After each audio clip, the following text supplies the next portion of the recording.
Bonjour, je m'appelle Patrick Beau et je me suis toujours demandé pourquoi on ne parlait pas directement des choses intéressantes au début d'une conversation. Parfois, on voudrait poser des questions existentielles aux gens qui nous entourent, mais comme c'est pas forcément dans les codes, on finit par parler du temps qu'il fait.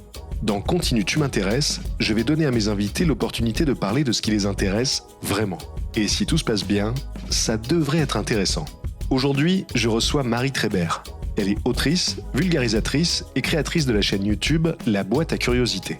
Marie s'est spécialisée dans les merveilles et les bizarreries du monde animal.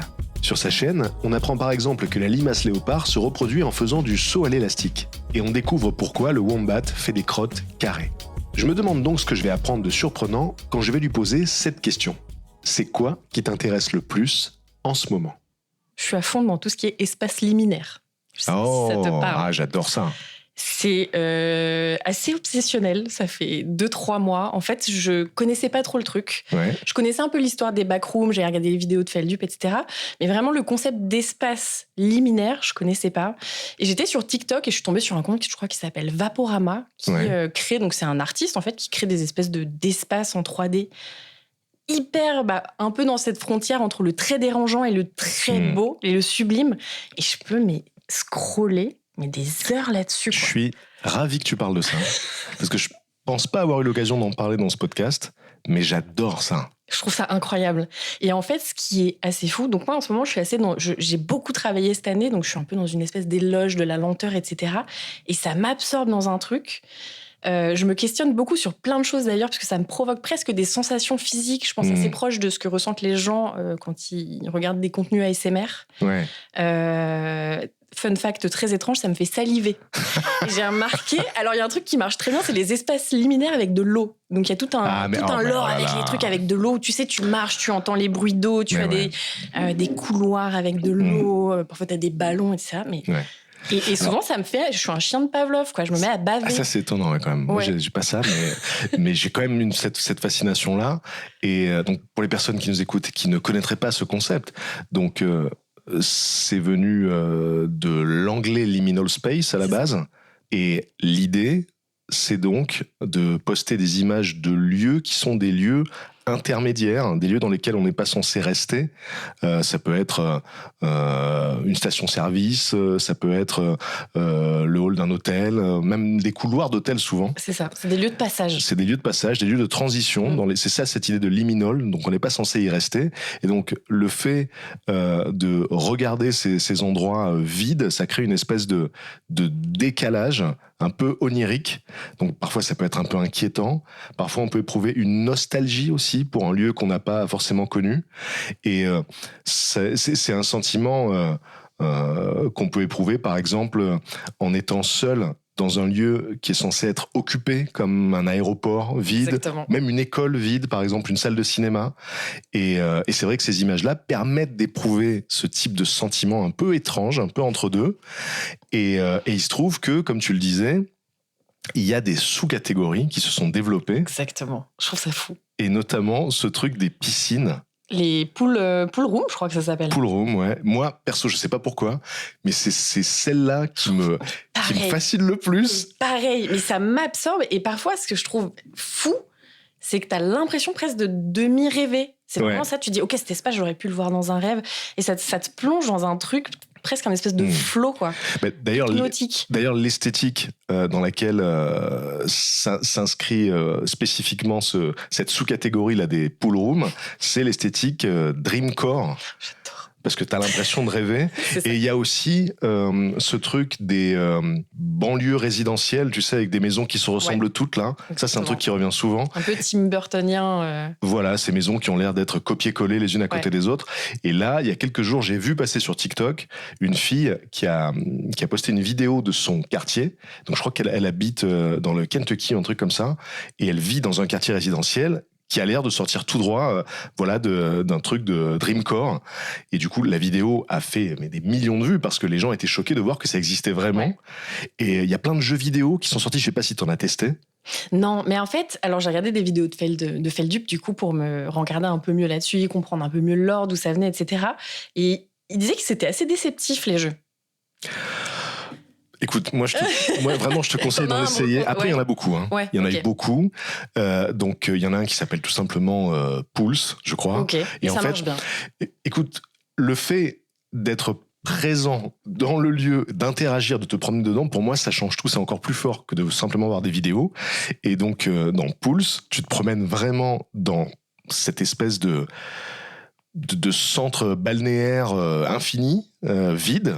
Et donc, tu vois, voilà, t'as de la faïence, du carrelage, des toboggans. Ça aussi, il y a cette image. Il y a cette imagerie un peu régressive, ouais, de toboggans, d'air de jeu pour enfants, des trucs très colorés. Et donc, tu te promènes là-dedans et alors que t'es complètement seul, il y a quelque chose d'inquiétant, tu vois, parce que tu te dis à tout moment, un truc va surgir, quelque chose va surgir. Et d'ailleurs, c'est ce qu'on retrouve dans les backrooms, où il y a toujours une présence hostile quelque part, qui est larvée. Ouais. Mais la plupart du temps, dans ces jeux-là, il y a personne, il y a rien ni personne, t'es tout seul. Et ça procure ce sentiment de malaise. Tu te dis, c'est étrange, il va se passer quelque chose, un peu comme si tu étais à la limite entre le rêve et le cauchemar. Et il y a un jeu qui s'appelle Dreamcore, je crois d'ailleurs, dans lequel tu as une compilation, on va dire. Donc, tu as à la fois les Pulse et tu as à la fois le fameux quartier résidentiel. Oui, ça, c'est fou. Tu peux rentrer dans les maisons et tout. Dans toutes les maisons. Oh, c'est incroyable. Tu rentres dans toutes les maisons et le quartier semble infini, en fait. Et toutes les maisons sont les mêmes. Et parfois, il y a des petites différences. Donc, en fait, tout l'intérêt du truc, de l'expérience, c'est d'aller voir ce qu'il y a de différent dans les maisons. Mais moi, je trouve que c'est l'aboutissement de cette sous-culture-là, le fait de pouvoir y rentrer dans un jeu vidéo. Et je rêve, je le dis, et je pense que ça a déjà dû être fait, et si ça n'a pas été fait, il faut le faire, mais je rêve qu'il y ait des expériences immersives, tu vois. Par exemple, je comprends pas que personne n'ait, et je dis ça, et c'est évident que ça a dû être fait, mais il faut faire un escape game dans les backrooms, en fait, tout simplement. Ou même proposer aux gens de visiter un espace, tu vois, genre un immeuble de bureaux, avec des bureaux qui se ressemblent tous, mais je pense que les gens paieraient pour aller voir ça. Mais tu penses pas que ça fonctionne mieux si c'est inattendu ? Parce que j'ai l'impression que c'est par exemple, les pool rooms ou tous les espaces liminaires, moi, ça m'est déjà arrivé quand je fais de l'urbex, tu vois. Ouais. J'ai eu des expériences où tu vas dans le métro parisien la nuit, quand il n'y a plus personne. Ou, là, cette année, j'ai repris un peu d'urbex. J'ai fait un ancien sanatorium. Donc, les sanatoriums, c'était les lieux où on soignait les gens qui avaient la tuberculose. En les exposant au soleil. C'était des chambres comme ça, avec des lits sur des rails. On les mettait au soleil. On s'est rendu compte que ça ne marchait pas du tout. Mais du coup, c'était un lieu trop bizarre, avec des couloirs infinis et des fenêtres très carrées et alignées, parce qu'il fallait faire rentrer le plus de lumière, et c'était trop bizarre. Et c'était où ? Il était dans quel coin, ce sanatorium ? En Île-de-France, près du Val d'Oise. D'accord. Et c'est des sensations que tu retrouves quand même en vrai. Et du coup, je trouve ça chouette d'avoir ça à portée de poche. Tu te dis, ok, dans mon téléphone, là, je peux y aller. C'est sûr que là, c'est l'expérience ultime. Si tu réussis à découvrir, et encore plus par accident, un lieu qui ressemble à un truc de liminal space, et parfois, sur les réseaux, il y a des gens qui postent des endroits qui ressemblent un peu, tu vois, aux backrooms. Je me rappelle d'un thread sur Twitter, il y a quelques années de ça, d'un gars qui s'était perdu. Je crois que il était dans une sorte de congrès avec son entreprise, dans un immense bâtiment, très impersonnel, tout ça. Et le gars poste je pense qu'il est juste allé aux toilettes, un truc comme ça. Puis il poste une photo sur Twitter en disant ok, je pense que je me suis égaré dans les backrooms. Et en fait, il retrouvait plus la direction, tu vois, de la salle de conférence. Et il enchaîne des salles vides après des salles vides immenses. Et ça, moi, je rêve de ça, quoi. De tomber sur un lieu comme ça, vide, totalement. Écoute, pas plus tard qu'hier, j'ai posté... Tu sais, sur Instagram, maintenant, on peut poster des essais. Tu postes et ça se met pas vraiment sur ton fil, ça l'envoie à un autre type de public. Enfin, tu le vois pas sur ton fil principal, c'est proposé à d'autres gens. J'ai posté une vidéo d'un lieu où je me suis retrouvée, donc pas plus tard qu'hier. Hier, j'ai pris un ferry pour rentrer de Corse. Et en fait, Corsica Ferry, ils ont des ferries, mais c'est des maisons hantées flottantes. Et c'est des hôtels Shining. Et en plus, donc il y a ce truc, t'es sur l'eau, c'est assez long comme traversée, etc. Et c'est des kilomètres de moquettes bleues avec des plafonniers hyper bizarres. Hier, je me disais, mais de quelle époque c'est ? Je n'en sais rien. Genre, c'est vraiment... Est-ce qu'ils ont fait ça volontairement il y a 10 ans ou est-ce que ça a 50 ans ? Tu sais pas, il y a des escaliers avec de la moquette et des rampes dorées, clinquantes. Et je suis passée à côté, il y a des espaces de jeux pour les enfants. D'accord. Et je me suis arrêtée, il y avait personne sur le bateau. Je me suis dit, non, mais là, c'est incroyable. Je te montrerai la vidéo. Et t'as cette espèce de toboggan, tout est rangé, lavé. Et en même temps, c'est flippant. T'as des phoques dessinés au mur. C'est hyper bizarre. T'as un espèce de truc, ça m'a fait penser à Stranger Things, genre une table avec 4 chaises de couleurs, avec des espèces de trucs. Tu fais passer des boules, des espèces de bouliers avec des chaises de couleurs différentes. Tu te dis, mais est-ce que qu'est-ce que c'est que ce truc ? Du coup, est-ce que t'étais là à kiffer, à ressentir la sensation de se dire, je suis dedans là. Mais du coup, j'ai eu envie de faire une vidéo. Je me suis dit, vas-y, je vais filmer comme ça, lentement. Je vais me balader à côté du toboggan et tout. Bien. Et j'ai trop kiffé. Et prenez Corsica Ferry juste pour cette expérience, parce que c'est trop bizarre. Il y a des salles de conférences vides sur le bateau. Oh, parfait. Il y a plein de trucs comme ça, hyper bizarre, quoi. Tu vois, je pense que les gens qui ne connaissent pas du tout ce concept, tu vois, et qui se retrouvent dans ce type de lieu, par exemple, voilà, tu vois, dans des grandes salles de conférences ou des aires de jeux vides, peut-être qu'ils peuvent ressentir un truc, tu vois, un peu étrange, tu vois, un peu décalé, mais sans plus. Tu vois, peut-être qu'ils vont passer et puis ils vont plus y penser. Mais le fait d'avoir nommé le truc, d'avoir mis le doigt sur le concept, c'est comme si ça le rendait réel tout à coup. Il y a quelque chose, quoi. C'est un sujet. Et donc, quand on le vit en ayant conscience de l'existence du lore et du truc, c'est fantastique. Franchement, j'avoue qu'hier, j'étais sublimée. Je me suis dit, attends, c'est incroyable, j'ai envie de rester dans ce bateau, de sortir la nuit quand il n'y a personne et de me balader sur cette moquette. C'était vraiment trop bizarre, quoi. Mais du coup, ça me questionne parce que je m'interroge à chaque fois sur des trucs comme ça que je découvre ou que je ressens. Je me dis, mais d'où ça vient, ce truc, cette fascination ? Et je me suis rendu compte que j'avais un peu ce truc aussi dans les jeux vidéo qui ont des mondes très ouverts. Je me suis rendu compte, souvent, je jouais, j'aimais bien faire des quêtes et tout, mais ce que j'aimais, c'était flâner. Ah, pareil. Flâner dans des lieux, tu vois, les Assassin's Creed où t'es dans des ruines, tu descends dans des trucs, etc. T'as fait les Breath of the Wild, tout ça ?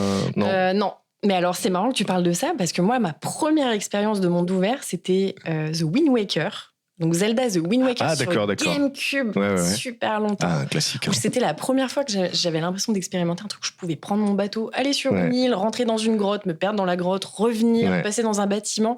Et je passais, je sais pas combien d'heures j'ai joué à ce jeu, quoi. Bah, ce sentiment de liberté, c'est formidable.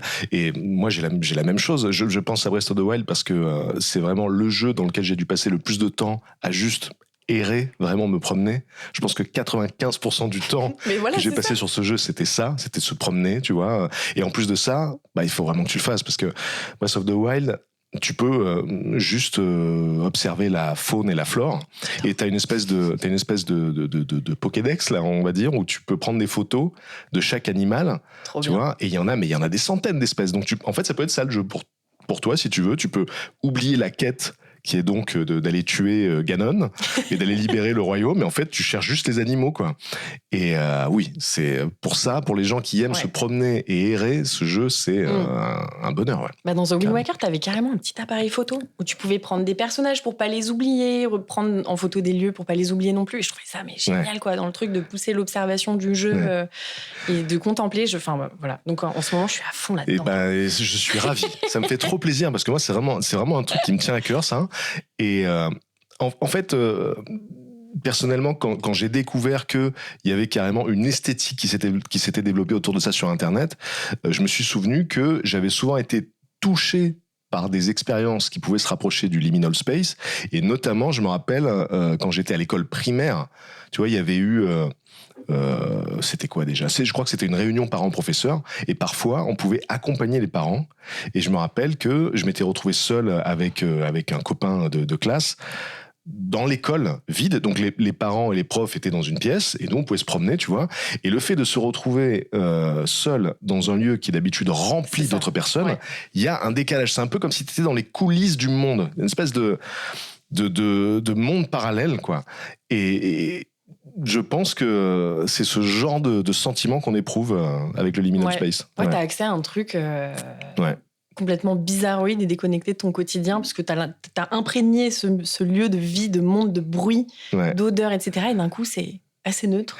Alors d'ailleurs, j'en profite pour te conseiller un jeu, si tu le connais pas déjà, mais qui s'appelle littéralement Superliminal. Je connais pas. Bon, et mais tu vois, j'ai eu du mal à passer ce cap du jeu, parce que je me suis dit, ça va pas me gâcher le truc. Il faut que tu le fasses. Vraiment, pour moi, c'est l'étape au-dessus, quoi. Et donc, Superliminal, c'est un jeu qui se déroule, comme son nom l'indique, que dans des espaces liminaux de ce genre, t'es tout seul. Donc voilà, c'est des grands couloirs, des grands espaces. Et en plus de ça, il y a ce concept génial qui est que, en fait, tu peux prendre des objets. Tu vois, par exemple, au tout début du jeu, dans le tuto du jeu, t'as une petite pièce d'échec. Genre, t'as le cavalier d'une pièce d'échec sur une table. Donc tu prends ce cavalier et en fonction de la distance à laquelle tu te trouves du cavalier, parce que tu peux le prendre, le poser par terre par exemple, la perspective, tu vois, fait que tu peux avoir l'impression qu'il est plus grand ou plus petit. Forcément, si tu es très près du cavalier, bah, il a l'air plus grand. Okay. Si tu recules au fond de la pièce, il est tout petit. Et en fait, ce jeu transforme la perspective en réalité. C'est-à-dire que si tu te mets à côté de la petite pièce de cavalier, qu'elle est très près de toi, tu vois, elle devient géante. Et donc le but du jeu, c'est de réussir à résoudre des énigmes en utilisant ce système de perspective.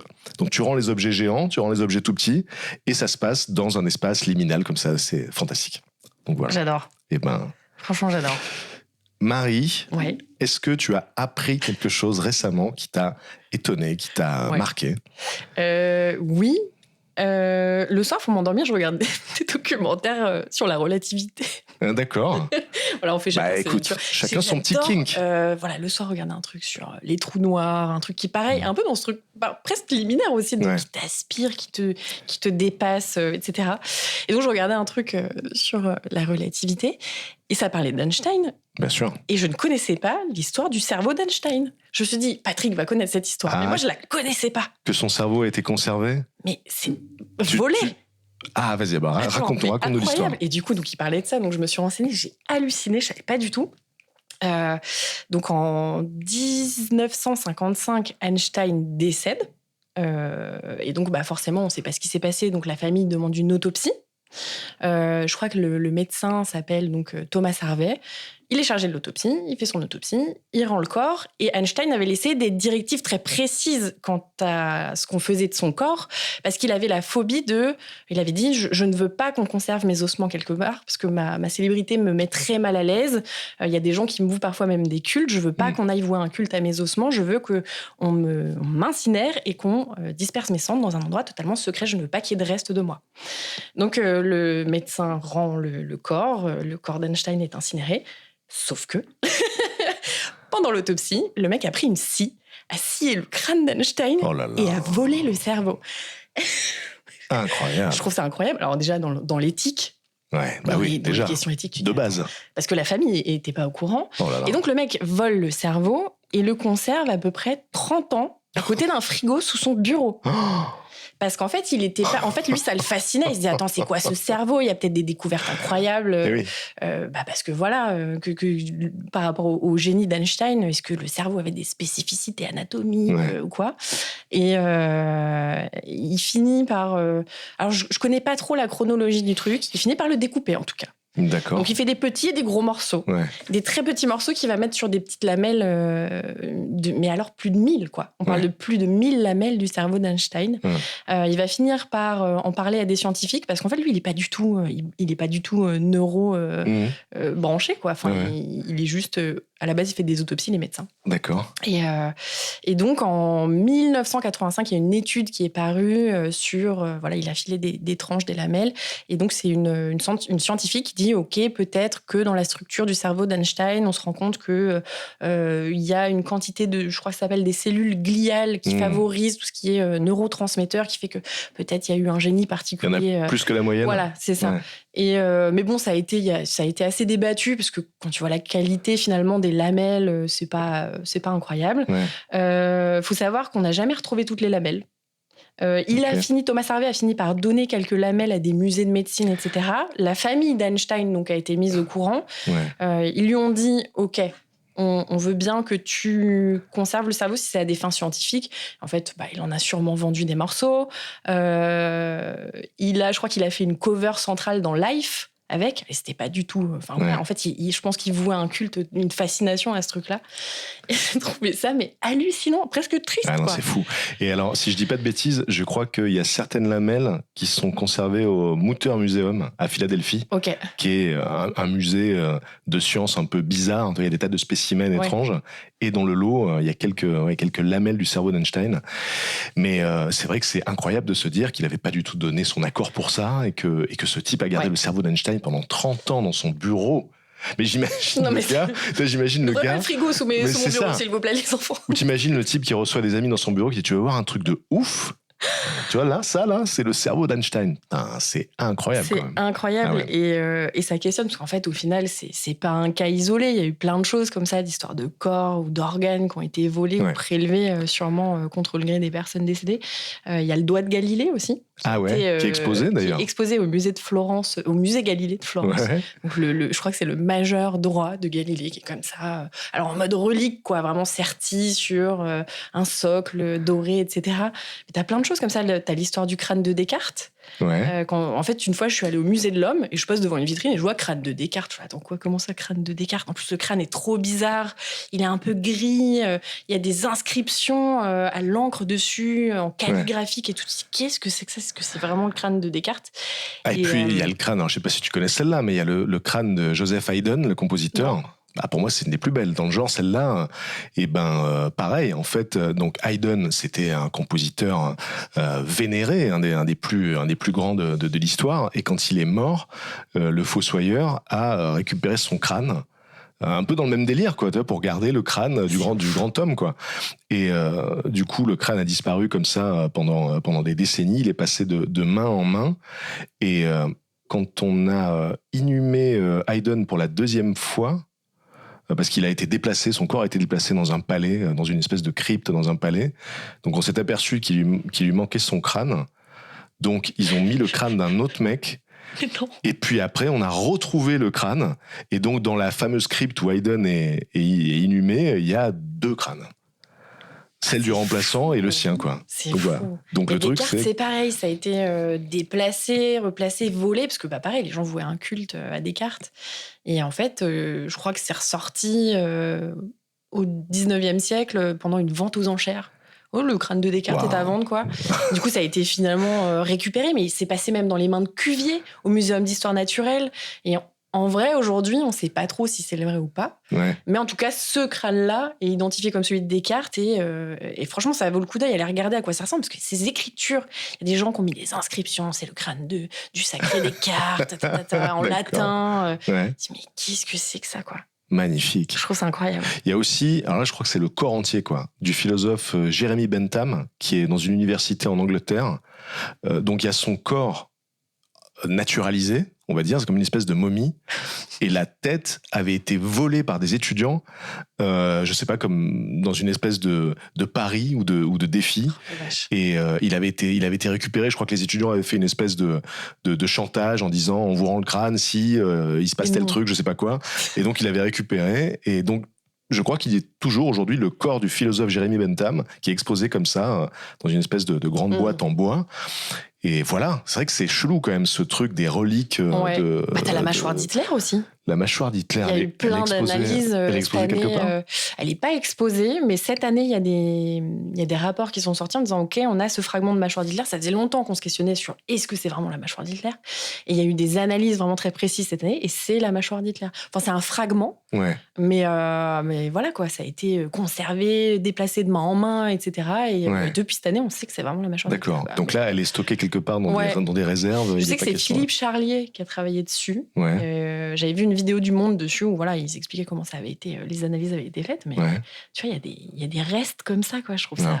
Ah oui, et d'ailleurs, je crois que ce genre de relique là d'Hitler, c'est assez controversé parce que il y a des gens qui étaient dans cette théorie du complot selon laquelle Hitler s'était en fait enfui, qui vivait au Brésil ou je ne sais quoi, et qui disaient non, c'est pas lui, c'est des faux fragments.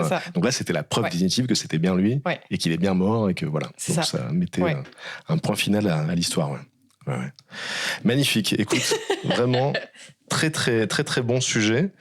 Et Et ma question suivante, c'est est-ce qu'il y a une œuvre qui t'a particulièrement intéressé récemment ? Ouais, j'ai découvert Scavenger Reign. Je sais pas si tu as vu ça. J'en ai entendu parler, j'en ai entendu beaucoup de bien. Je l'avais noté, j'ai pas regardé. Ça m'a époustouflée. Mais vraiment aux larmes, même parfois, quoi. Ouais, tu peux nous présenter un peu le truc ? C'est une série animée américaine qui est sortie en 2023, réalisée par Joseph Bennett, qui avait fait en fait un court-métrage à la base qui s'appelait Scavenger Reign pour Adult Swim. Et c'est HBO qui a dit « Ok, on signe le projet ». Et c'est de la SF. C'est l'histoire d'un cargo interstellaire, le Déméter 227, qui s'écrase sur une planète inconnue. Il y a un petit souci technique et du coup, il y a le vaisseau qui s'est crashé quelque part avec un équipage cryogénisé, mais il y a quand même des gens vivants qui ont survécu et donc tu suis 3 groupes sur cette planète façon survivaliste en fait, qui essayent de rejoindre ce vaisseau parce que il y a le reste de l'équipage, il faut essayer de s'en sortir quoi. Et il se retrouve face à une nature, mais aussi, je sais pas. En fait, c'est ça qui m'a perturbée dans cette série, c'est que la nature proposée est aussi étrange, bizarre que crédible et horrifique. Ça m'a beaucoup fait penser à, dans le style La planète sauvage de René Laloux, les Gandars ou les Maîtres du temps, où t'as une espèce de végétation, ou même Nausicaa et la vallée du vent, où t'as une espèce de végétation hyper luxuriante, et ça les pousse, ça les confronte à des choses au pire truc de la nature, genre le parasitisme, mais poussé à un gigantisme je savais pas qu'il y avait cet aspect-là. Particulièrement effrayant. C'est très proche, la série flirte beaucoup avec le body horror. D'accord. Tu te retrouves face à des créatures, tu te dis non, ça ne peut pas exister en même temps. C'est ça que j'aime beaucoup, c'est que souvent, quand tu regardes des trucs de SF comme ça, tu te dis, bon, les créatures sont aliens, c'est pas... je pourrais pas la croiser, et tu te dis, j'ai déjà vu ça dans la nature. C'est hyper perturbant, des espèces de crevettes qui viennent pondre des œufs dans les gens. Enfin, en plus, toi, c'est ta spécialité. Il y a tellement de trucs incroyables dans la vraie nature qu'en fait, la SF ne peut pas être complètement délirante par rapport à ce qui existe déjà. Et d'ailleurs, j'étais étonnée parce que j'avais fait j'ai fait pas mal de cycles de conférences sur la biologie dans Alien.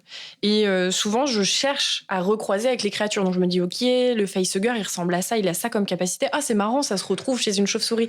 Et en fait, en fouillant, j'ai retrouvé des archives où les inspirations étaient bien dans des créatures, des animaux réels. Alors que je pensais, moi, faire des recoupements, tu vois, comme ça, un peu gratuits, on va dire. Et tout ce qui est ponte du facehugger, etc., ça prend vraiment racine dans des espèces de guêpes parasitoïdes qui pondent dans les chenilles. Et ensuite, t'as les asticots qui dévorent les chenilles de l'intérieur et qui en sortent. Ça, c'est un cauchemar. C'est un cauchemar.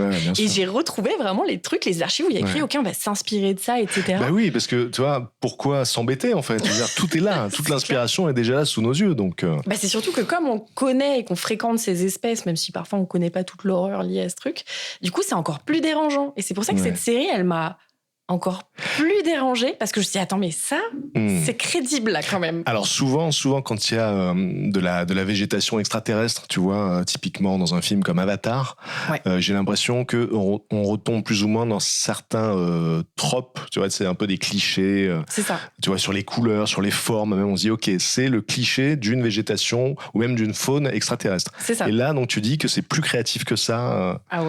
D'accord. En fait, c'est ça, c'est crédible. Et du coup, et puis tu te demandes, en fait, c'est vraiment basé sur du survivalisme. À aucun moment, tu peux savoir si les gens que tu suis vont survivre ou pas, quoi. Parce qu'ils sont confrontés à des trucs tellement horribles et il faut qu'ils y réagissent. Ils n'ont pas de pouvoir magique, ils n'ont pas de super outils et tout. Tu te dis, OK, qu'est-ce qui va se passer, quoi.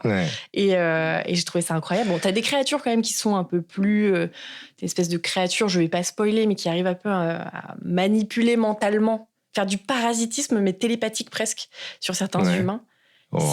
Incroyable. Écoute, tu me l'as vendu. J'étais déjà conquis, parce que j'en ai entendu que du bien de cette série. C'est incroyable. Mais là, tu me l'as vendu. Et je les ai regardés, mais alors, j'ai binge-watché. J'ai regardé le premier, j'ai fait non, attends, c'est incroyable. Donc c'est sur Adult Swim. Non, c'est HBO qui a sorti la série. Et cette année, donc le même réalisateur a sorti une nouvelle série qui s'appelle Common Side Effect. Alors là, je l'ai vu pour le coup. Et génial, bien sûr. J'ai adoré. Fantastique. Alors, c'est complètement différent. Mais je trouvais ça génial. C'est brillant. Je trouvais ça génial. Et dans toute l'éthique aussi de qu'est-ce qu'on fait quand on trouve une découverte aussi importante. En fait, ça pose une vraie question, quoi. Parce que juste pour pour résumer un petit peu l'idée de Common Side Effects, donc on a ce chercheur un peu hippie qui découvre un champignon qui guérit tout. Ouais, c'est ça. Et donc tout l'enjeu de la série, c'est qu'est-ce qui va se passer après ça ? Comment vont réagir les grandes sociétés pharmaceutiques par rapport à ce champignon qui va forcément ruiner toute l'économie de la médecine, puisqu'on peut tout guérir, même la mort peut être guérie. Donc voilà, la série est géniale. Ouais, bah ça questionne aussi vachement dans quelles mains on donne ces découvertes. Et quand tu fais une découverte, elle peut avoir une action sur la vie des gens complètement différente en fonction de dans quelles mains ça passe, quoi. Ouais. Et du coup, tu te rends compte que du coup, il a son ami qui est donc, parce que du coup, on suit un binôme en fait, lui qui est un peu hippie, qui se dit ok, non, il faut donner ses soins à tout le monde, aux plus pauvres, etc. Et donc son ami qui est elle du coup employée dans qui est une journaliste, je crois à la base, non ? Elle est pas journaliste ? Je sais plus. Elle est employée dans un labo de biopharmaceutique et elle se dit attends. C'est ça. Elle se questionne, elle se dit en même temps, on pourrait faire un max de thunes et en même temps, il faut répandre ça dans le monde, mais vraiment bien mettre une méthode, voir ce que ça fait, comment le distribuer équitablement. Enfin, et du coup, ça questionne tout ça. Ça explore vraiment cette question. Et on se dit, est-ce que c'est pas déjà arrivé peut-être ? Si ça se trouve, le champignon, il a été trouvé, tu vois, et il a été détruit. Parce que, on va pas trop spoiler, parce que c'est vraiment génial. Mais par contre, pour les personnes qui nous écoutent et qui voudraient les voir, ces deux séries, c'est sur Prime qu'on peut y accéder. Enfin, moi, en tout cas, pas du tout. Pour Common Side Effect, j'étais passé par Amazon Prime, parce que tu as l'option HBO. J'imagine que c'est pareil pour Scavengers Reign. C'est une bonne question. Scavenger Reign, c'est ça. Mais pour celle-là, j'en suis pas sûr. Donc, c'est vraiment ça vaut le détour. Et ce que j'ai aimé aussi dans Scavenger Reign, c'est que ça laisse place à beaucoup de contemplatifs. En fait, au début, je me suis dit, est-ce que je vais... Enfin, tu sais pas à quoi t'attendre, parce qu'il va y avoir beaucoup de dialogues, etc. Il n'y a pas beaucoup de dialogues, quoi. T'es dans des bruits, t'es dans des forêts, t'es dans des bruits de souffrance, parce que parfois les personnages se confrontent à des trucs horribles, des trucs d'émotion. En fait, ça laisse place à un truc, le fait qu'il n'y ait pas beaucoup de dialogue. Je trouve hyper intéressant dans donc pousser à la contemplation. C'est vraiment le cœur, ça. C'est la survie de ces personnages dans ce monde hostile, quoi. Et ils ont tous, du coup, des réactions hyper différentes et des idées complètement différentes. Parce qu'en plus, ils se retrouvent à des coins un peu éclatés, donc c'est pas du tout les mêmes écosystèmes, quoi, auxquels ils sont confrontés. Il y en a qui ont des outils, quand même. Il y en a qui cherchent des choses avec des restes du vaisseau qu'ils ont trouvé. Enfin, et c'est... D'accord. C'est une espèce de Koh-Lanta de SF finalement. Ouais, quoi. c'est ça. C'est ça. D'accord, dans un environnement hostile, ils doivent survivre. Ouais. Mais vraiment, j'ai trouvé ça complètement incroyable. Marie, est-ce que tu peux me parler d'une des expériences les plus intéressantes que tu aies vécues ? Oui, je peux te parler de ça. Alors, c'est marrant parce que je n'en ai jamais trop parlé, même à mes amis. Attention, moment intime. Comment je vais raconter ça ? Je vais raconter ça comme je l'ai vécu au début. Quand j'étais adolescente, j'ai commencé à avoir des troubles du sommeil assez perturbants. C'est-à-dire que quand je m'endormais fort et ça me donnait accès à souvent des choses que je ne contrôlais pas, de type des présences qui venaient à moi. Donc des formes humaines dans une paralysie totale de mon corps qui pouvaient m'attraper les jambes, etc. Donc ça arrivait 1 fois, 2 fois, 3 fois, toutes les nuits. Et c'est devenu tellement cauchemardesque et perturbant que j'ai commencé à avoir peur de dormir. Donc je dormais la lumière allumée, etc. J'étais terrifiée, je ne savais pas trop comment en parler, comment gérer ça, parce que ce que je vivais était différent d'un rêve, très proche de la réalité, mais en même temps je dors.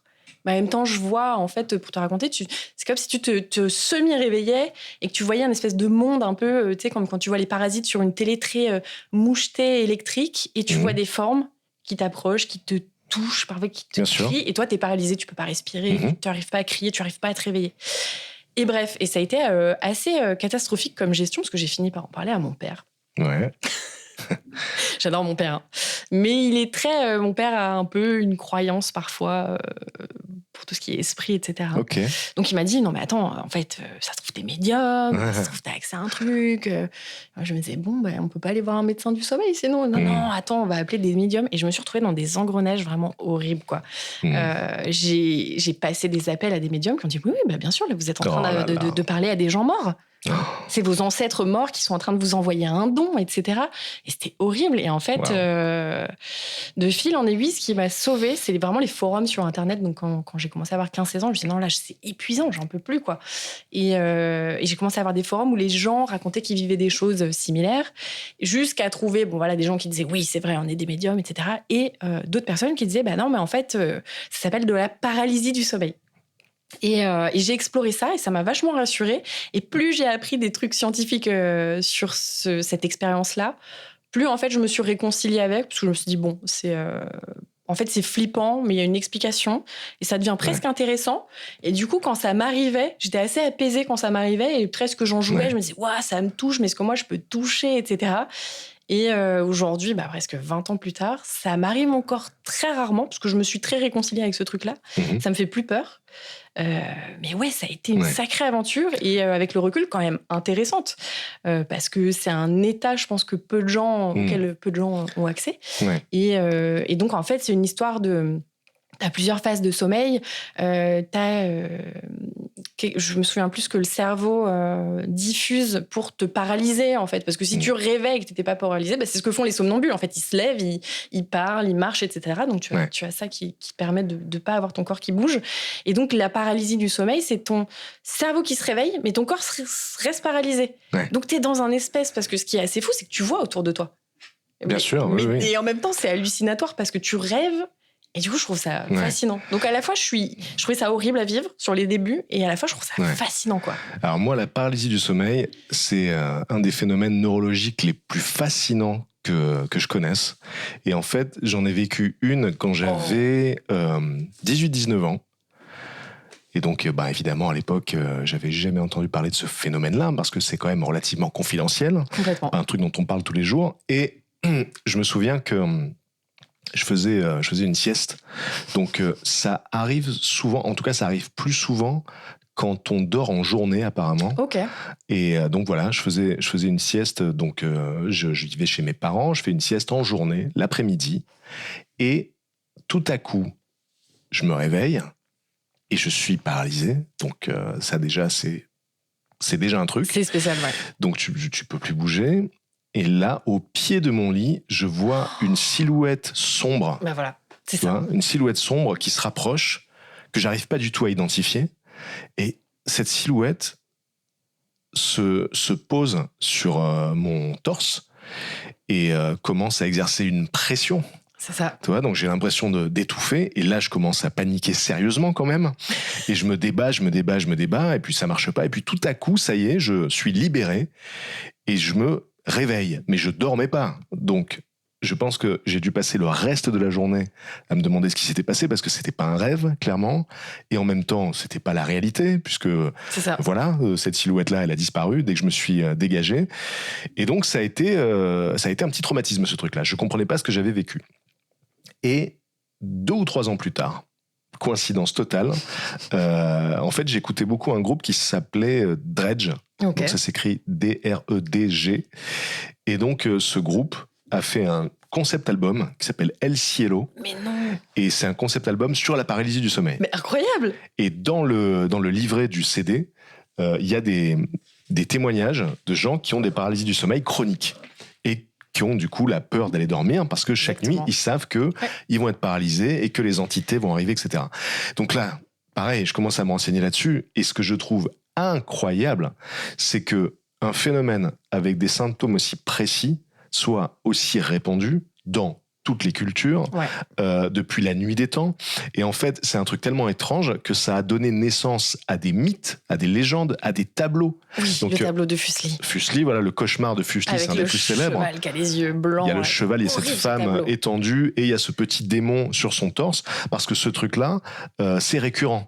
On a l'impression que l'entité vient se mettre sur notre torse. Il y a un vrai truc de contact, quoi. Il y a vraiment ça. Au Japon, c'est un yokai qui est inspiré de la paralysie du sommeil, donc c'est une sorcière qui t'appuie sur le torse pour t'étouffer. C'est un truc qu'on retrouve dans toutes les cultures, et voilà, j'avais trouvé incroyable à l'époque, c'est toujours le cas aujourd'hui, mais à l'époque ça avait été un choc parce que j'en avais jamais entendu parler. J'avais trouvé incroyable qu'il y ait des symptômes aussi précis, tu vois, il y avait un truc un peu fantastique, quoi. C'était fou, tu dis merde, est-ce que c'est qu'on a accès à une espèce de monde parallèle où il y a ces entités qui sont là, voilà. Et tu disais que aujourd'hui c'est un truc qu'on explique et tout ça, mais en fait, il reste quand même une petite part de mystère, parce que c'est vrai que tu le disais, il y a ce mécanisme de dissociation entre le corps et l'esprit qui évite tout simplement à notre corps de taper un sprint si on rêve qu'on court, par exemple. C'est ça. C'est pour ça qu'on reste immobile dans notre sommeil, sauf problème, mais a priori, on ne bouge pas quand on dort. Et là, ce qui se passe avec la paralysie du sommeil, c'est que ce mécanisme est un peu désynchronisé, et donc l'esprit se réveille avant le corps. Donc ça, déjà, c'est très perturbant. Et comme si ça ne suffisait pas, donc, dans une certaine partie des cas, il y a des apparitions, et ça peut être aussi des hallucinations auditives. Il y a des gens qui entendent l'entité parler, etc. Donc c'est terrifiant, évidemment. Mais quand on le sait... Alors c'est bien qu'on en parle, parce qu'il y a peut-être des gens qui vont le vivre et qui sauront que c'est quelque chose de connu, c'est pas grave. Mais je trouve ça pas tant connu, en fait. C'est pour ça que c'est bien qu'on en parle. Moi, j'ai eu une vraie difficulté. Alors, heureusement qu'il y avait Internet, quoi. Parce que sinon... Quand je dis connu, je veux juste te dire que c'est quelque chose dont on connaît l'existence. Voilà, on sait l'expliquer. On sait que ça existe, quoi. Mais je trouve pas ça. Et puis, en plus, il y a un truc un peu, shame. Exactement. On parlait, quoi. Alors, tu sais, j'avais écrit un article sur le blog, à l'époque du blog Axolot, j'avais écrit un article sur la paralysie du sommeil, et dans les commentaires, j'avais eu plein de réponses de gens qui me disaient « J'ai jamais osé en parler parce que j'avais peur qu'on me prenne pour une folle, pour un fou. » Et donc, ça me soulage de savoir que c'est un phénomène qui est connu, qui est identifié, qui est expliqué.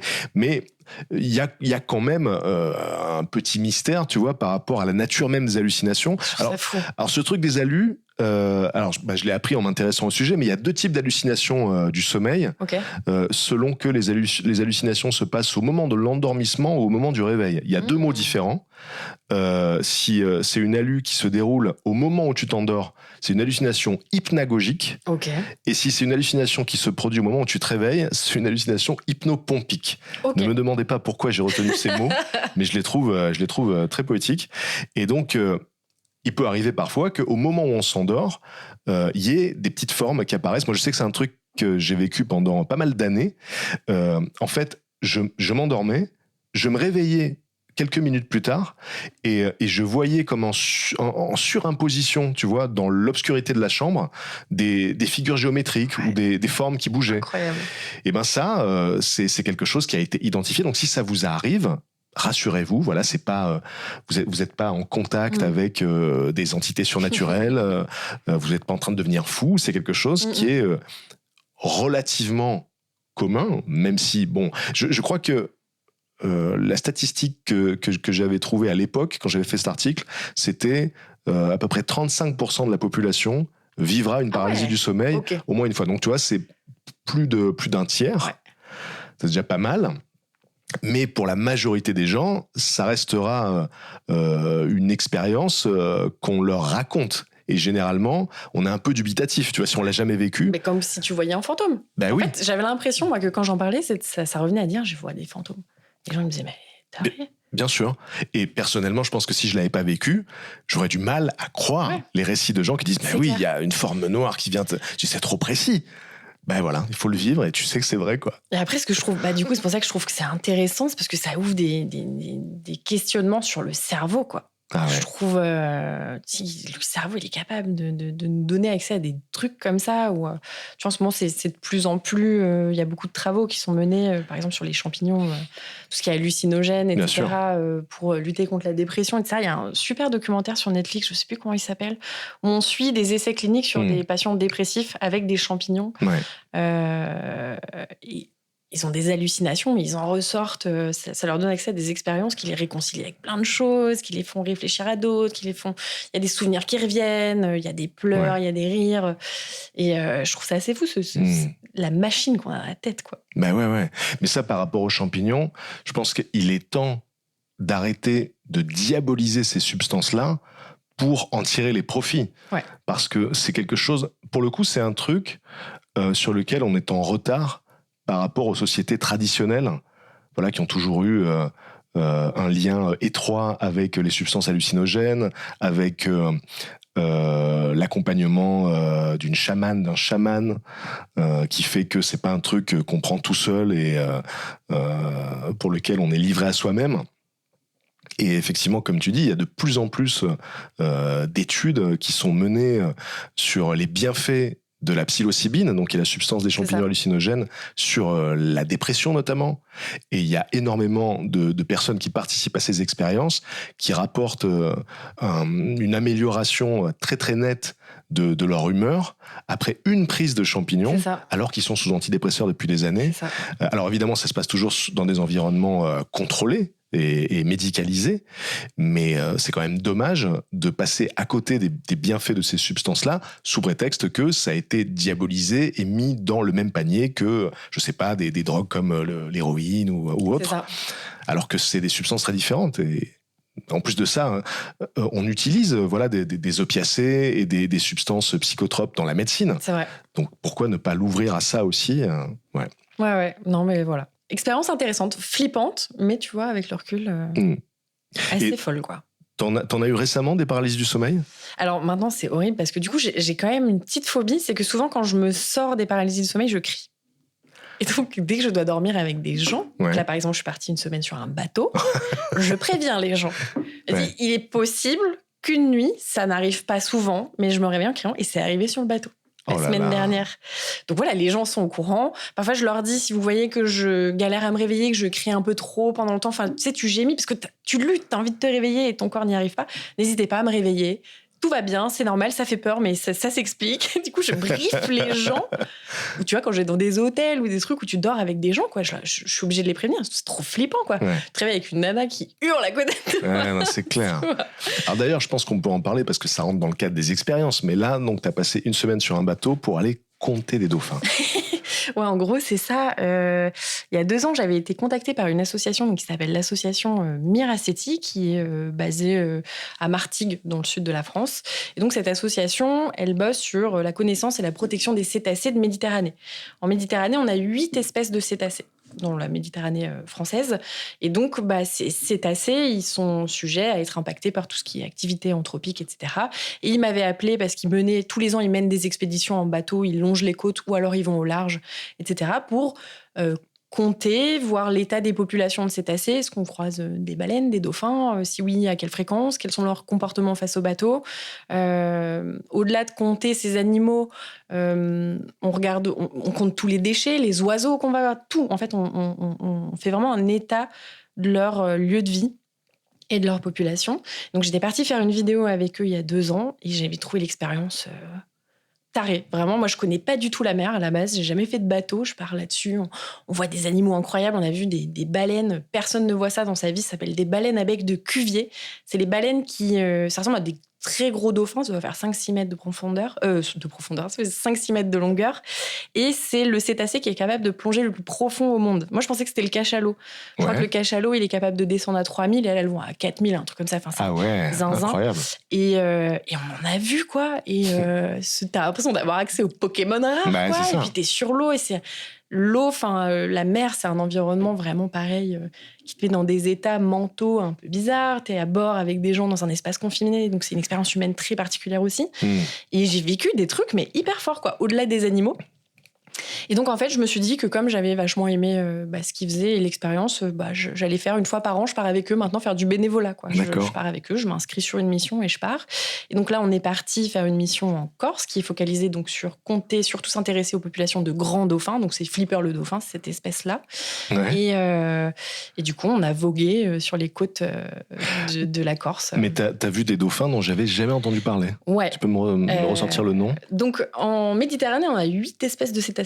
T'as aussi bien donc, des grands dauphins, comme je disais, t'as des dauphins communs, donc c'est des plus petits dauphins. Grands dauphins, on est 4 mètres. Dauphins communs, t'es sur du 2 mètres. T'as des dauphins long bec, c'est des petits dauphins, il y en a énormément. Alors pendant l'émission, on les compte même pas tellement t'es sûr quasiment d'en croiser tous les jours. T'as des bancs de 100 individus, c'est incroyable.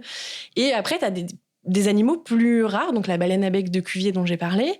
T'as des cachalots en Méditerranée. Moi, je savais même pas qu'on ait des cachalots en Méditerranée. T'as les rorquals, t'as des globicéphales. Ces espèces de gros dauphins noirs avec un énorme melon qui sont très gros aussi. Et donc, tu as aussi l'espèce dont je t'ai parlé tout à l'heure qui s'appelle le dauphin de Risso. Je ne connaissais pas. Qui est un dauphin complètement zarbi, qui en plus a un comportement qui lui est vraiment propre. C'est un dauphin, pareil, qui est assez grand, qui mesure 4-5 mètres, et qui a la particularité d'avoir énormément de cicatrices sur son corps. Donc vraiment, quand tu le vois, il est rayé, quoi. Il a des petites balafres partout. C'est pas des traces de l'hélice de bateau, c'est des traces d'interaction sociale. Il passe sa journée à se taper sur la tronche, mais voilà, pour tisser du lien social avec ses congénères, ça vit dans des groupes très soudés. Et donc, les dauphins de ruisseau, quand ils naissent, ils sont noirs, enfin gris très sombre. Et plus ils vieillissent, plus ils deviennent blancs, quoi. Mais blanc, vraiment un blanc perçant. Et donc, on en a croisé cette semaine. En plus, on était un peu désespérés. On n'avait pas beaucoup croisé d'animaux. On a eu des problèmes de bateau, etc. Et on s'est retrouvés dans une mer d'huile. C'est vraiment l'eau lisse, comme ça, avec une espèce de brume. Et là, t'entends un souffle. Tu vois une dorsale sortir. Tu te dis, ah, ça y est, des grands dauphins, quoi. Ouais. Et là, tu vois ce corps blanc qui commence à se détacher. On a eu un coup au cœur. On s'est dit, attends, c'est des dauphins de ruisseau.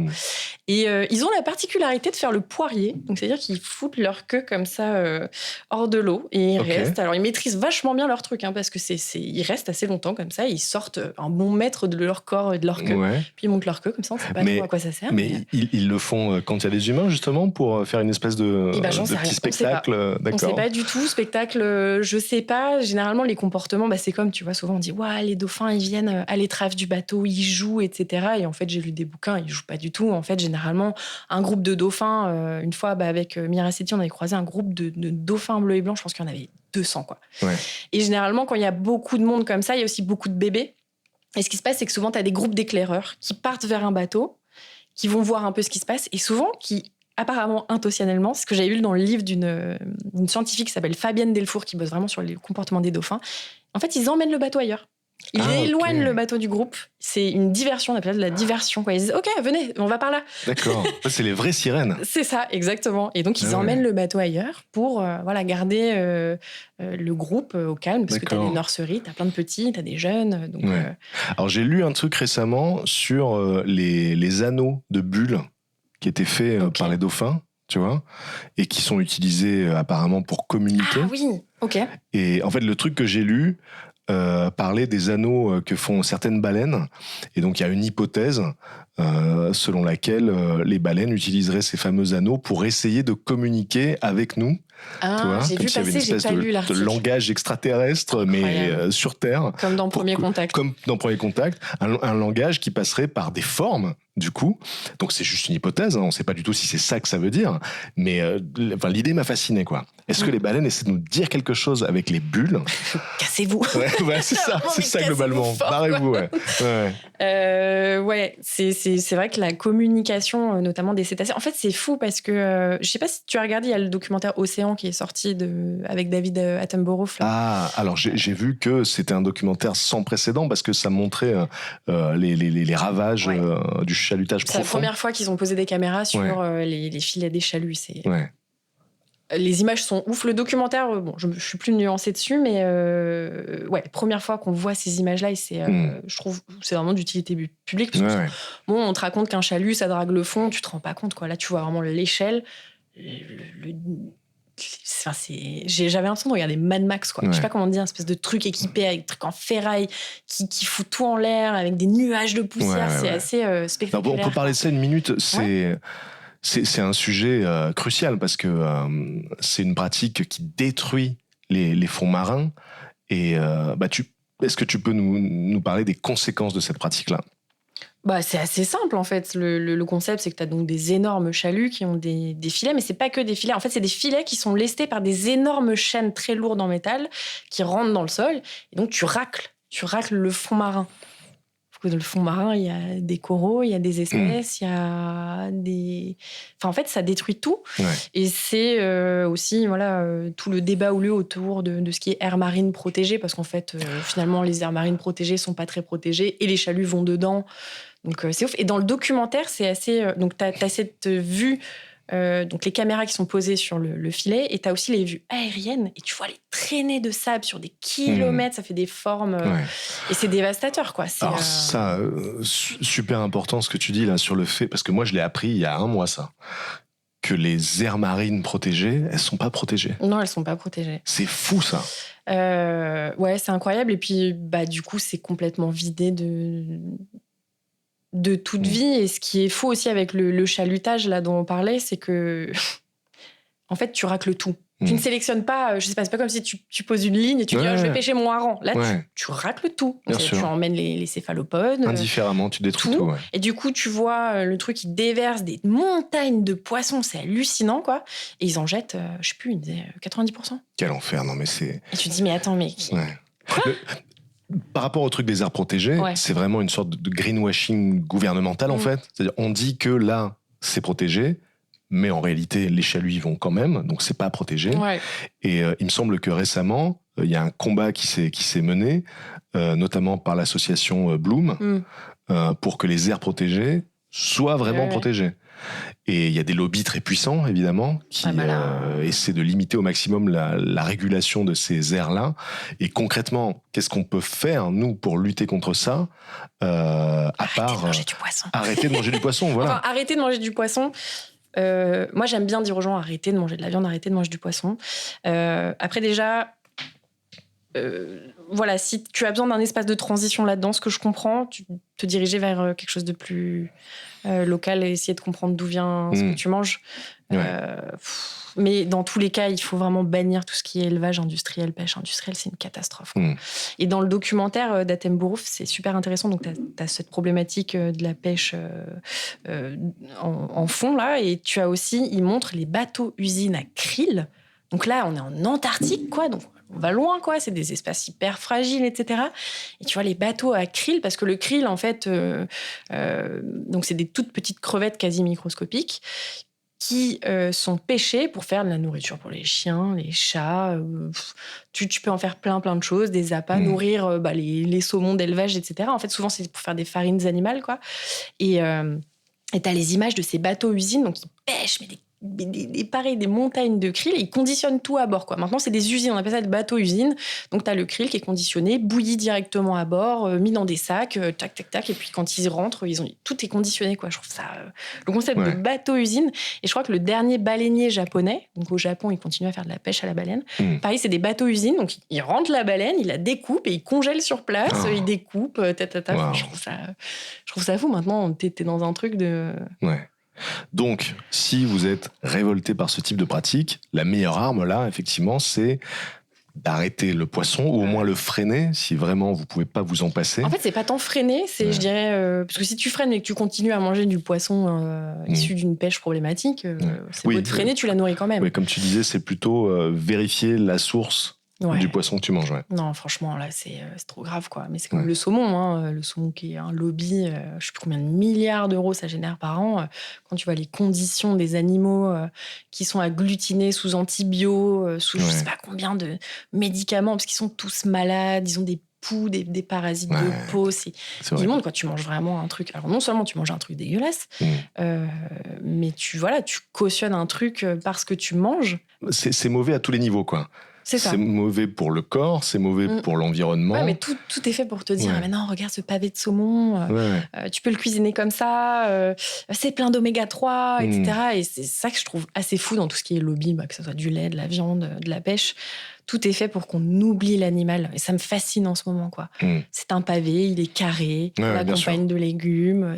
Bien sûr. L'autre jour, je lisais un ouvrage donc de Peter Singer, qui est un philosophe australien qui a un peu avancé le concept d'antispécisme et qui parle de ça, quoi. Le mot viande, on l'utilise pas tant pour les humains. On l'utilise pour les animaux, alors qu'on devrait dire chair, muscle, sang, etc. Tout est fait, même le mot viande, il disait, c'est fait pour te dire que c'est une matière première à part, c'est à peu près de l'animal, mais c'est viande, steak, etc.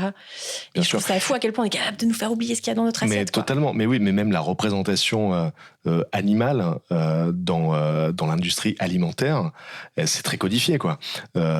Très souvent, moi j'ai toujours été frappé par ce paradoxe terrible de voir, par exemple, tu sais, sur des enseignes de boucherie, une vache qui sourit, tu vois. Genre, on va se régaler. C'est horrible, en fait, le simple fait de mettre une vache qui sourit sur une tranche de steak, c'est atroce. C'est ce que font les produits laitiers à Bâle avec les produits laitiers. C'est des amis pour la vie avec une petite vache qui danse dans des pâturages. Alors, parlons-en de l'industrie de la viande de bœuf, quoi. Parce que moi, je savais pas, mais cette année, du coup, j'ai appris que l'appellation bœuf c'était pas du bœuf. Dans la majeure partie du temps, bœuf, c'est de la vache laitière la retraite. Ah ouais. Ouais, la majeure partie du temps. Donc, c'est-à-dire que voilà, on pompe le lait des vaches et une fois qu'elles sont trop vieilles, qu'elles ne produisent plus de lait, c'est de la viande de bœuf. Et donc, l'appellation bœuf englobe un tas d'animaux différents, mais très peu le vrai bœuf, qui est donc le jeune taureau, quoi, au final. Ouais. Et ça me sidère à quel point tout ça nous manipule pour qu'on pense jamais à ce qu'on a dans notre assiette, quoi. Oui, puis la forme même des aliments, en fait. Ouais. La forme même des aliments nous éloigne complètement de la nature de cette nourriture-là. Et c'est pour ça que je pense qu'il y a beaucoup d'enfants, d'ailleurs, qui ne réalisent pas avant plusieurs années que la viande, par exemple, qu'ils ont dans leur assiette, ou le poulet, les nuggets de poulet, tu vois les poissons on ne réalise pas que c'est de vrais animaux, parce qu'il y a un décalage total. Je pense que si on mettait un animal entier mort dans une assiette, personne ne le mangerait. Et parce même que une viande crue, parfois je me dis, parce que tu vois, c'est tellement transformé qu'une viande crue, tu vois, personne ne mange de la viande, peut-être quelques tartares et tout, mais tu viens plus quand t'es adulte, mais ce truc de, c'est de la chair, quoi. Il n'y a plus ce truc. Ouais. Mais je trouve ça sidérant. Alors, l'autre jour, au supermarché, j'ai croisé le pâté de cochonne. Le pâté de cochonne avec un cochon en bikini rose. Wow. C'est des fous, quoi. Et ça marche, quoi. Après, moi, honnêtement, depuis que du coup, j'ai passé ce cap de ne plus manger de viande, je vis ma meilleure vie, quoi. J'ai retrouvé un truc à la cuisine qui est fou, et souvent t'es découragé, quoi. T'es végétarien, qu'est-ce que tu vas manger, nanani, machin. Et j'ai retrouvé un truc, quoi, de diversité alimentaire. Bien sûr. De légumineuses. Surtout maintenant, il n'y a jamais eu autant d'alternatives, et les offres végétariennes sont beaucoup plus présentes aujourd'hui dans les restaurants et partout ailleurs qu'il y a 10 ans. Tu vois, disons. Donc, mais tu vois, au-delà des substituts, parce qu'il y a beaucoup de choses qui sont jouées. Alors, encore une fois, dans une volonté de transition, je comprends que tu aies besoin de parfois avoir un steak végétal, tu vois. Mais moi, je m'en suis vraiment détachée de ça parce que j'ai réappris la cuisine justement en me disant, OK, comment je compose mon assiette ? Je vais mettre des féculents, des légumineuses, tu vois, tout ce qui est pois, fèves, lentilles. Je trouve un bonheur là-dedans, quoi. Bon, alors, fromage, j'ai pas encore passé le cap vegan parce que qu'est-ce que j'aime le fromage. Terrible, c'est quoi. Bon, on va pas se mentir. Franchement, et surtout depuis que je vis à la campagne et qu'il y a le concept de fromage est permanent. Je suis un être composé de fromage. Mais c'est vrai que je trouve qu'il y a un bonheur là-dedans. C'est ça le truc qu'il faut dire, c'est que les personnes qui décident de ne plus manger de viande, c'est pas par goût. C'est pas parce qu'on n'aime pas la viande. Enfin, moi, j'ai arrêté la viande il y a 12 ans à peu près, et j'ai eu régulièrement, et ça m'arrive encore, des rechutes entre guillemets, c'est-à-dire qu'il y a des moments où je craque et j'ai envie de manger de la viande parce que c'est bon, c'est ça le truc. Ça, c'est pas une question de goût. Moi, j'ai toujours mangé de la viande, j'ai toujours adoré ça, et quand j'ai arrêté, c'était pour les raisons qu'on a évoquées, quoi. C'était pour la souffrance animale, c'était pour l'impact sur l'environnement, etc. Parfois sur la santé elle-même. Donc en fait, il y a que des bonnes raisons en réalité, mais c'est bon. Et donc, parfois, boum, je mange de la viande, du poulet, etc. L'odeur du poulet au marché. Voilà, c'est irrésistible. Vraiment, je mets ma tête dans mon t-shirt, je ne sens pas ça parce que ça sent. Mais c'est irrésistible. Et le fromage, etc. Donc voilà. Donc on n'est pas infaillible, mais l'idée, c'est d'essayer, en ayant conscience de tout ça, d'essayer d'adapter son alimentation et d'être en phase avec ses valeurs, tout simplement. Si on pense que c'est important, tout ce qu'on a dit là. Oui, et puis t'as plein de raisons d'arrêter de la viande. Moi, je me suis demandé pourquoi j'arrêtais de manger de la viande. Est-ce que c'est pour des raisons écologiques ? Parce que la production, les lobbies de la viande, ça a un impact considérable sur la déforestation, la culture du soja. En fait, les végétariens, on cultive beaucoup de soja, ça déforeste. En fait, 90% de ton soja, c'est pour nourrir ton bœuf. Donc, t'as ça, t'as le bien-être animal, parce que... alors, lisez La Libération animale. Par contre, gros trigger warning, c'est... très explicite, quoi. Et alors, je sais pas si tu m'autorises à parler de quelque chose d'assez explicite que j'ai appris dans ce livre que j'ai lu cette semaine. Pendant le Covid, je ne savais pas, mais aux États-Unis notamment, il y a les abattoirs qui ont été mis à l'arrêt, notamment les abattoirs de cochons. Et on s'est dit, mais il faut continuer à produire du cochon. Comment on fait ? Il faut qu'on abatte des cochons, quoi. Et donc, il y a eu...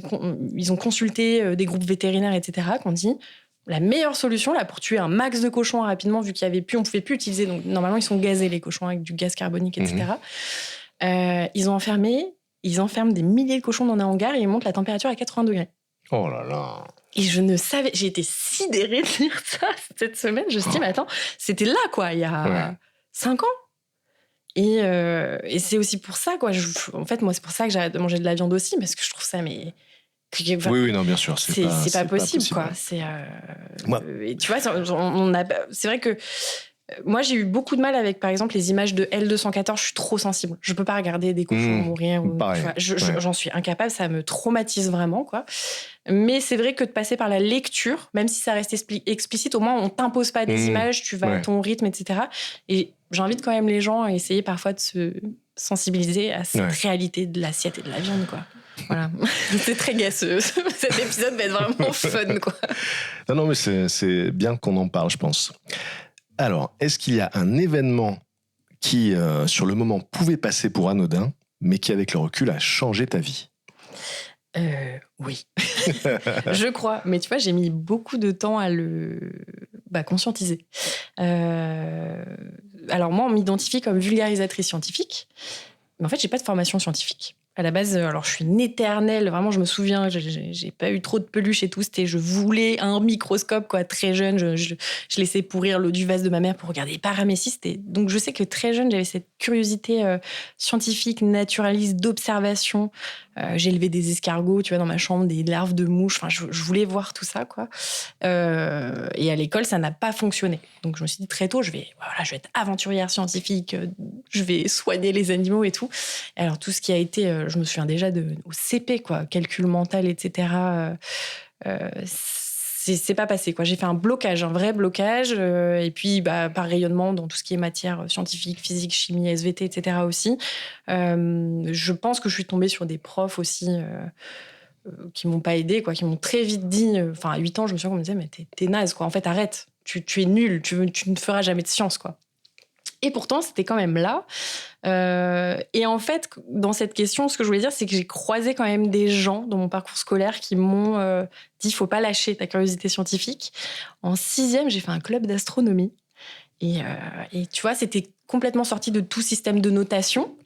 Et du coup, ça me donnait une liberté. Il y avait plus cette pression de il faut faire un contrôle de maths, tu vas avoir des notes, tu vas être saqué, tes parents, ils vont voir que tu as eu 3/20, ça va être horrible. Là, je faisais ce que je voulais. Si j'avais des questions, elles étaient pas bêtes. Si c'était pas bon ce que j'avais fait, on allait voir comment faire. Et donc, il y a eu ce club d'astronomie où, je me souviens, c'était Jean-François Clairvoy qui était le parrain de notre club d'astronomie, qui était venu au collège et tout, c'était incroyable. On était partis dans un camp d'entraînement en Belgique. Qui est un astronaute, hein, je le précise. Un astronaute français, incroyable. Et en fait, tout ça, moi, je me suis dit, là, je m'éclate, quoi. Et donc, au lycée, ça s'est poursuivi, ce blocage. Hein. On a continué à me dire que j'étais pourrie. Mes parents étaient désespérés. Ils m'ont payé des profs de maths à domicile à foison. Ça ne marchait pas du tout. J'ai perverti un prof de maths à domicile. En fait, au bout d'un moment, il voyait que j'y arrivais pas, quoi. Ouais. Et très propre sur lui-même. Il a changé de métier. Etc.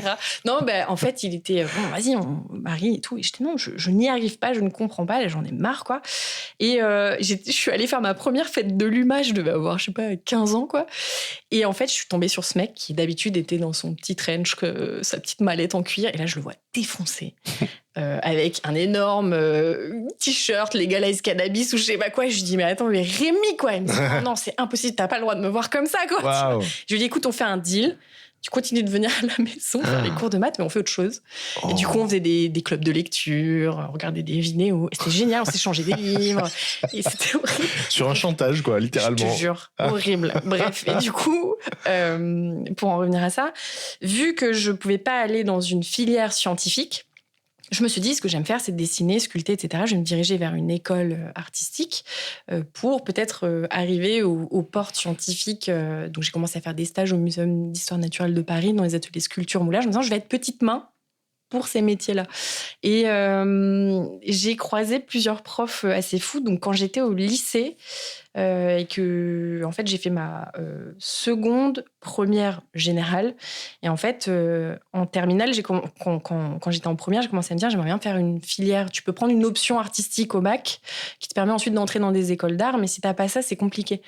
Sauf que j'avais déjà fait ma seconde, ma première, et donc j'avais manqué déjà un an de programme là-dessus. Et bref, et je suis tombée sur une prof de dessin au lycée qui m'a dit vas-y, je te fais des lettres d'appui, on va trouver un lycée pour faire ta terminale, même s'il te manque un an de programme, etc. Et elle a fait des lettres de recommandation, etc. Elle m'a portée. Et j'ai réussi finalement à aller dans un lycée qui m'a accepté alors que j'avais un an de retard sur le programme. Et donc, tu vois, sans cette personne, en fait, je me dis, je serais peut-être pas là où je suis devant toi, quoi. Et j'ai gardé sa lettre de recommandation. Oh. Après, elle m'a dit, voilà, je suis contente pour toi, t'es à ta place. Et je l'avais mis au-dessus de mon bureau pendant longtemps. Et ensuite, j'ai intégré donc une école supérieure de métiers d'art qui s'appelle Olivier de Serres à Paris. Et donc, tu fais une année de mise à niveau. Donc, c'est une année où tu as beaucoup de matières différentes artistiques. Et si tu veux intégrer, par exemple, un BTS ou un diplôme des métiers d'art, il faut avoir la moyenne partout. Sauf qu'il y a des maths. Ouais. Là, je me suis dit, attends, c'est chaud, je vais rater mon école supérieure pour les maths, quoi. Et donc, le prof voyait que j'étais en détresse complète, quoi, que j'y arrivais pas. Alors, au début, il m'autorise à avoir le cahier, le bouquin de maths sur la table, et j'y arrivais pas, quoi. J'avais toujours ce blocage. Et il m'a dit, bon, là, t'as 3 de moyenne, quoi, donc tu passes pas, toi, tu vas devoir arrêter l'école, quoi. Moi, j'étais complètement décomposée. Et il m'a fait venir dans la salle de classe. Il m'a dit, vas-y, toute seule, je vais te faire des équations au tableau et tout. Et j'ai pris la craie, je me suis fondue en larmes. Je dis, tant pis, en fait, j'y arrive pas, quoi. Ouais. Et donc, je m'en vais en pleurs de la salle. Et le lendemain, il m'avait mis une moyenne de 10 pour que je passe, quoi. Ok.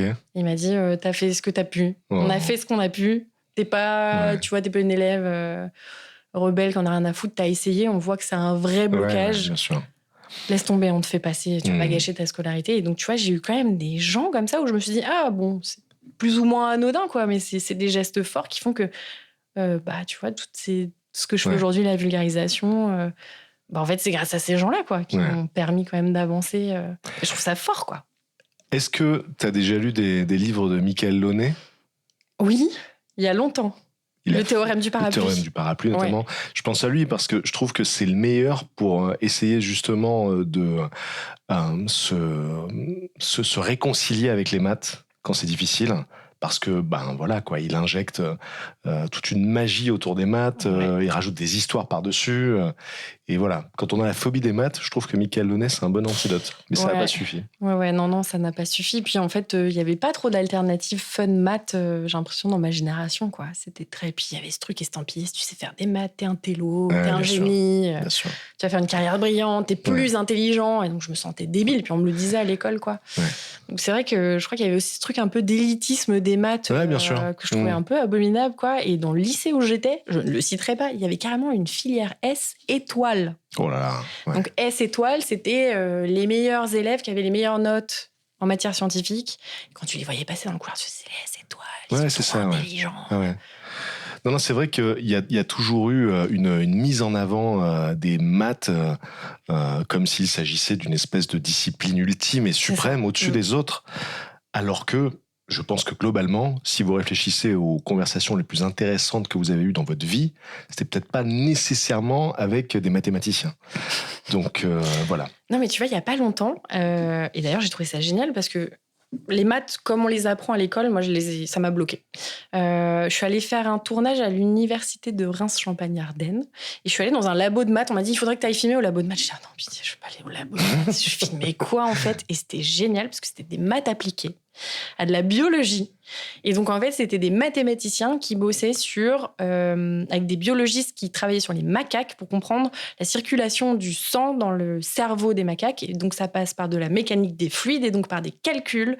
Et j'ai trouvé ça génial. Je me suis dit mais attends, pourquoi à l'école on m'a pas dit qu'il y avait des maths appliquées à quelque chose, tu vois? Au moins c'est concret, bien sûr. Tu peux le rattacher à quelque chose. Ça m'a vraiment frappé et j'ai passé un super moment où du coup il m'expliquait à quoi servaient les maths, parce que souvent je me souviens qu'à l'école je me disais mais ça sert à quoi? C'est ça. Je vais faire d'une racine carrée, je m'en fous en fait. Alors que c'est vrai que quand on l'applique au monde réel, on saisit l'intérêt du truc. Mais oui, mais je comprends qu'il puisse y avoir ce rejet du côté abstrait, quoi. On ne sait pas quoi en faire. Et puis là, tout à coup, ça devient ancré dans le réel. C'est ça. Alors Marie, est-ce que tu peux me raconter l'histoire du couteau ? Du couteau. Que chez moi, j'ai un couteau un peu bizarre. Enfin, pas bizarre, particulier. Eh bien, chez mes parents, dans une table basse en verre, se trouve un couteau qui appartenait à Kirk Douglas. Énorme déjà. Ça, c'est un peu fou. Et donc, pour l'histoire un peu folle que je t'avais racontée, mon père, maintenant il est à la retraite, mais quand il était plus jeune, il travaillait dans le décor, accessoirisme, dans le cinéma notamment. Et un jour, il a été invité à travailler sur un film qui prenait place dans les Pyrénées. Et qui s'appelle Véraz. Et donc, le protagoniste principal, c'est Kirk Douglas, quoi. Je pense qu'il devait avoir 70 ans à peu près à l'époque. Qui est juste une des plus grandes légendes de Hollywood. Voilà, c'est ça, Spartacus, quoi. Ah bah ouais, bien sûr. Et donc, moi, j'étais toute petite. Je devais avoir 2 ans. Et quand mon père bossait quelque part, souvent, on le rejoignait avec ma maman. Et donc, mon père arrive sur ce tournage. Enfin, il y a Kirk Douglas, il y a même son fils qui passe. Enfin, c'est fou, on est dans les Pyrénées, paumés à côté tu vois, sur des plaines avec des bergeries, quoi. Et il y a Kirk Douglas qui est là pour faire ce film. Et mon père, qui avait un statut technicien, quoi, un soir dit c'est mon anniv ce soir, si on a qui veulent passer dans le gîte, boire un coup, quoi. Ouais, ok, machin.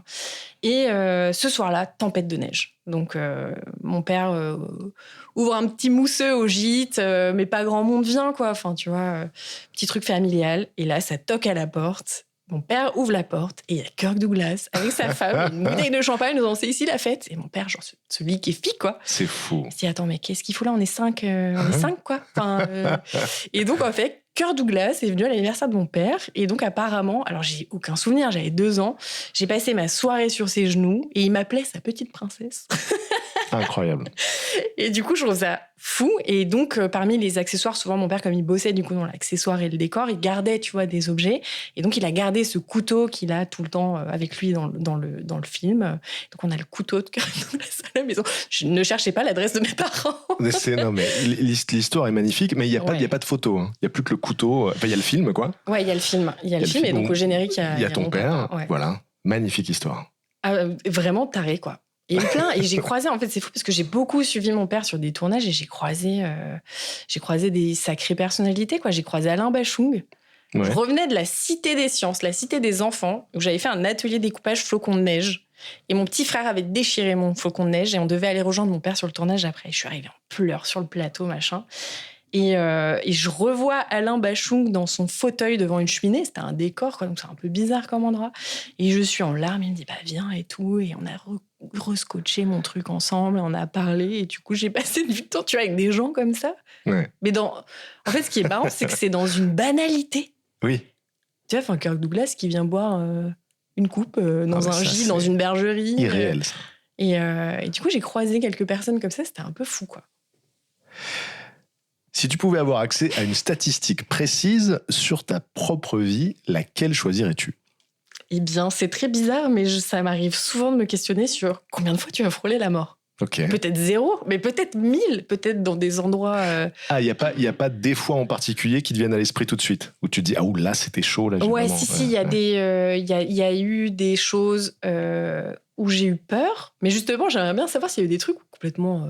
tu passes dans la rue, un peu de fleurs qui tombent, quoi. Tu te dis, je suis passée à combien de pourcentage de possibilité de me prendre un truc dans la tronche, un accident de voiture, ou de te dire, si j'étais partie 5 minutes plus tard avec ma voiture, peut-être que je serais, tu vois. Exactement. Je me dis des fois à quel truc ça se joue, parce que souvent, tu vois des choses dramatiques, ça se joue à...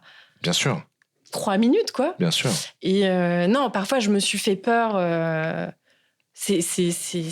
J'ai un souvenir d'enfance dans les Landes où je suis allée nager avec mon oncle dans les rouleaux. Et il me tenait la main et on a commencé à se faire un peu happer par les rouleaux. Et je revois mon oncle dire, celle-là, elle arrive, il faut pas que tu lâches ma main. Ouais. Et le rouleau, il me tombe sur la tronche et je perds sa main. Et je me suis fait emporter dans l'eau et racler sur le fond. Je revois mon corps, tu vois, qui appuie sur le sol, ma respiration qui tient. Et j'ai fini par être échouée à reprendre ma respiration. Et tu vois, il y a des trucs comme ça, je me dis, c'était chaud quand même. C'est clair. Ou une fois, j'étais partie à Madère et j'aime bien marcher dans la nature. Et je suis partie sur un flanc de falaise. Et je voyais le chemin se rétrécir en flanc de falaise et j'ai mon pied qui a ripé. Je me suis dit, attends, là, il y a 40 mètres en dessous, quoi. Ouais. Peut-être faire demi-tour. Je dis, là, c'est chaud, il y a ton pied qui vient de tomber dans le vide, tu vois, tu te dis, c'est chaud. Alors, et je crois que c'était il y a il y a 2 ans, donc mes parents habitaient toujours dans les Pyrénées. Je suis partie me balader, il faisait super beau. Et au loin, je vois des vautours fauves. J'en avais jamais vu. Je les vois tourner, on se fait 3 mètres d'envergure, c'est magnifique. Et je vois qu'ils plongent sur un flanc de vallée. Je me dis, j'y vais et tout. Et en fait, je me dis, non, il faut que je revienne avec une caméra. Je vois à peu près l'endroit, mais je dis, il faut que je découvre ça à une caméra, comme ça j'en ferai une vidéo pour ma chaîne. Et je reviens le lendemain, il faisait pas très beau. Et j'approche, alors je rampe, je rampe dans du caca de vautour. Je déconseille le caca de vautour, qui est un caca issu de viande de charognard. Bah ouais. L'odeur est terrible. Ça doit être ignoble. Voilà, c'était ignoble. Bref, je rampe, machin et tout. En fait, je me rends compte qu'il y a une carcasse de vache qui sont en train de dévorer. Je me retrouve là-dedans, je me cache, ils volent au-dessus de ma tête. Incroyable, tu vois. Et en fait, quand je repars, je me dis, mais attends, il y a un brouillard. Pas possible. Je suis où, tu vois, il n'y a pas de réseau et tout. Ouais. Et je me suis dit, mais là, je n'ai aucune. J'entendais parfois des clochettes de, tu sais, t'as des chevaux ou des vaches, des trucs comme ça. Et je me suis dit, bon, bah. Et j'ai suivi, je me suis dit, qu'est-ce que je fais ? Je suis la pente, je vais suivre un cours d'eau. Et j'ai fini par, tu vois, mais il y a eu ce moment où je me suis dit, attends, je suis perdue. Je n'ai plus de repères. Est-ce que je vais mourir, tu vois ? Sûrement pas. Mais il y a eu des fois où je me suis dit, c'est chaud quand même. Et surtout que, en plus, quand il y a des vautours pour moi, tu te dis, je sais comment je vais terminer. Et mon rêve, alors, encore un sujet fun, mais franchement, moi, dans mes death goals, pour pas dire life goals, j'aimerais trop que mon corps soit en pleine nature et soit recyclé comme ça. Je trouve ça merveilleux. Eh ben, il y a une pratique comme ça en Inde. Ouais, qui est devenue très touristique à un moment et maintenant qui est interdite aux touristes parce que c'était devenu une attraction morbide. Il y a des tours, quoi. Des grandes tours. Ouais, c'est ça. Et en fait, ils mettent donc des corps de défunts dans la tour. Mais même, c'est sur des esplanades visibles de tout le monde, quoi. Et en fait, du coup, t'as des vautours qui viennent et qui nettoient. Ouais. Parce qu'en fait, c'est leur rôle. Moi, j'aime bien. Tu vois, on les diabolise un peu parce que c'est la chair, c'est la mort. En même temps, les vautours, si c'était pas là, bien sûr. Ils recyclent. Il y aurait des sacrées maladies qui se propageraient dans la nature et du coup, c'est un peu beau. Mais je trouve ça tellement plus fun que dans une petite boîte. Je comprends. Je peux comprendre. Très bien. Eh bien, Marie, merci d'avoir été mon invitée. Merci à toi. Si ça vous a intéressé, n'hésitez pas à laisser des commentaires et des étoiles sur les plateformes de streaming. On se retrouve mardi prochain.